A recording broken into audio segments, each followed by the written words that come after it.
Nikki Haley beats Donald Trump in Washington, D.C. for first primary victory. Nikki Haley has defeated Donald Trump in the Republican primary in Washington, D.C. This is her first victory over the former president in the 2024 campaign to become the Republican presidential candidate. She lost in South Carolina, her home state. But she is the first woman to win a Republican primary in U.S. history.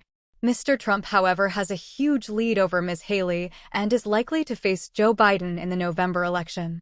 The BBC's U.S. partner CBS reports that Ms. Haley will receive all 19 Republican delegates who were up for grabs in Washington, D.C., giving her 43 delegates nationwide, well behind Mr. Trump's 247.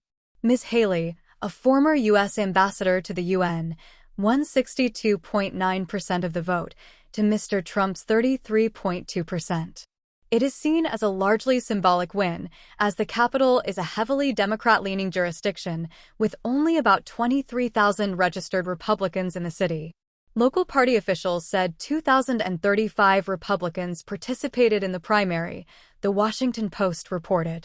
Ms. Haley's campaign national spokesperson Olivia Perez-Cuba said, "It's not surprising that Republicans closest to Washington dysfunction are rejecting Donald Trump and all his chaos." The Trump campaign, however, was quick to dismiss Ms. Haley's win, calling her the Queen of the Swamp. While Nikki has been soundly rejected throughout the rest of America, she was just crowned Queen of the Swamp by the lobbyists and D.C. insiders that want to protect the failed status quo. The swamp has claimed their queen, Trump campaign press secretary Caroline Leavitt said.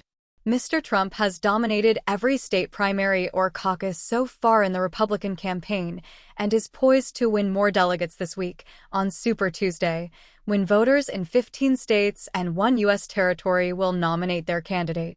It is the biggest day of nominating contests, with 874 Republican delegates' support at stake. Ms. Haley has vowed to stay in the race until at least March 5th, when thousands of people will cast their votes on Super Tuesday.